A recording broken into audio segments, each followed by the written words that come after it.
Hello, all benders and non-benders, and welcome back to Avatar Realms Collide. And today, we're going to be talking about Azula. We're not necessarily going to be looking at her kit, per se. I mean, we'll look at it a little bit. But you'll notice very quickly that there's something odd about her compared to the rest of the characters in the game. And no, it's not that she's a psychotic maniac, that's just her being quirky. If you can't handle that, then maybe you should look at yourself. No, it's not that. It's the fact that you gotta pay for her. And that's not unusual to be like, oh, you can buy bundles to help you update the character, improve them and all. No. Azula, you specifically have to pay for her. If you take a look at the items that can actually upgrade the legendary characters, you'll notice it even says specifically, item used to unlock or upgrade the rank of a legendary hero, except Azula. Ah, that hurts. That one hurts right there. Those two words really freaking hurt. So why is this? Well, here's the kicker with Azula. You can only get her shards from paying money. It starts out, there's like a $1 deal to unlock Azula, which grants you like her max level 10 whoop-de-doo. And then after that, there are two ways to get her. To get her shards to crank her up. First of all, when you're trying to get her leveled up, there will be a, what's it called? A milestone bonus, top-up bonus, I forget what it's called, where when you spend money, you will get a certain amount of items that basically cranks up this top-up bonus. And then when you hit certain thresholds, you get rewards like this profile, this purple and gold profile there, as well as this town hall, which does give you some stat boosts, and most importantly, you get Azula shards.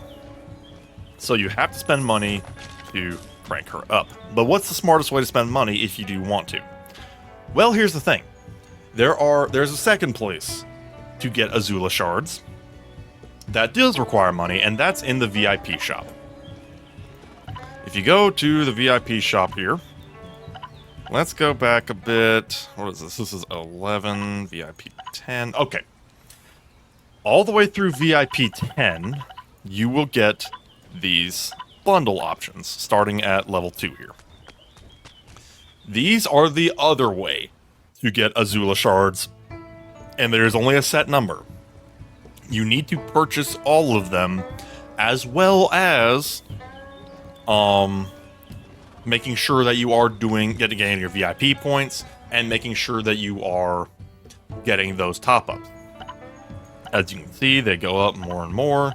You can kind of tell what the price is going to be by the gems. If it's 500 gems, it's going to be $5 USD. Goes up to $10 at level 5, $10 at level 6. That's $20 at level 7, $50 at level 8, $50 at level 9, $50 at level 10. So, if we're doing our math here, that's 50, 100, 150, 170, 180, 190, 195, 200, and I think that's just a $1, so that'd be $201, I guess. So, basically, for all the bundles, that takes you all the way up to 200.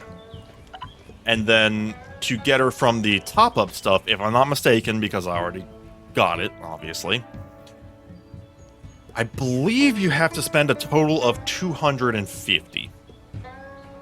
If I'm not mistaken, and that's a big if, I will not deny. But I'm pretty sure I'm correct on that one.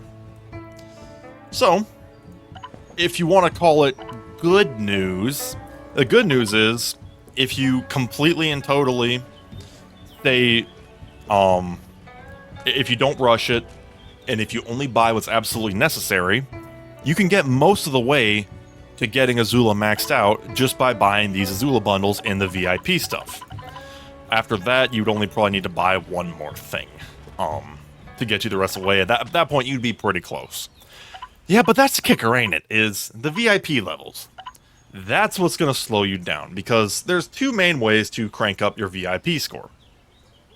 Either foddering off your gems, which you can do right here, or buying stuff. You usually get, if I'm not mistaken, I think it's 100 VIP points per dollar, if I'm not mistaken there. Yes, okay, I'm correct on that. So that's a conversion, is basically 100 VIP points per dollar. The good news is that the Azula stuff you buy will take you at least a little bit of a chunk there. The bad news is it won't get you all the way there. So there's one of two things you can do.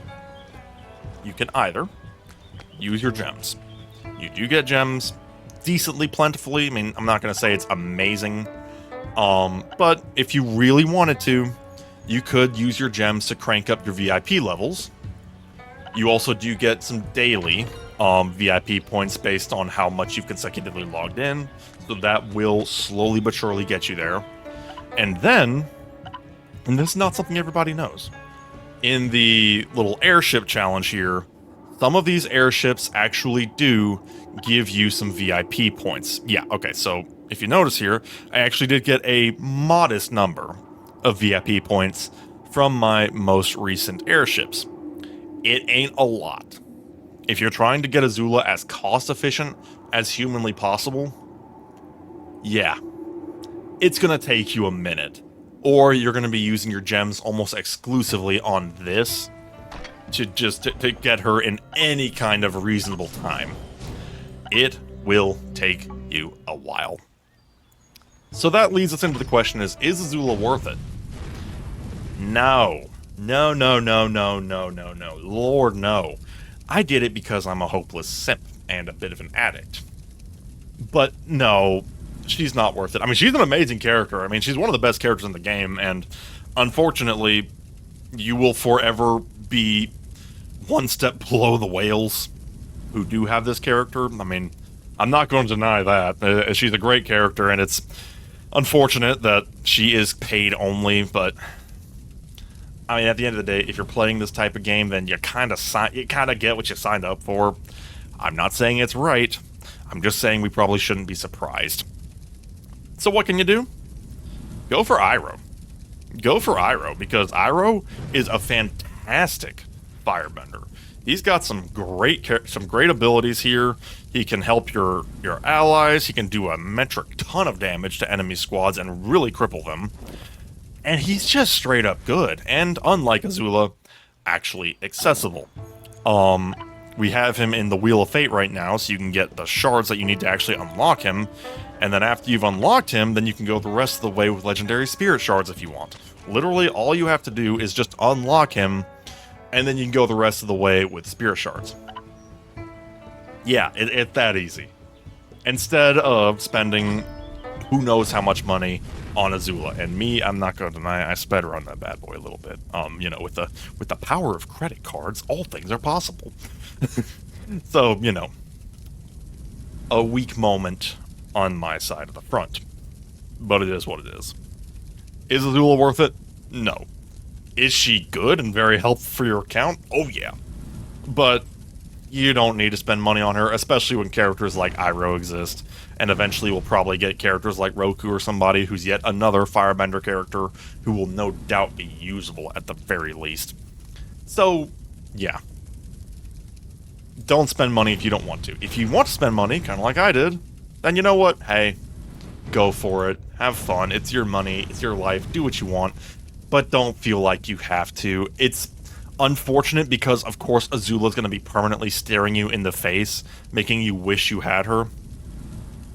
And that sucks. Let's not deny. I mean, that's pretty par for the course in terms of predatory marketing tactics. I'm not going to deny that fact.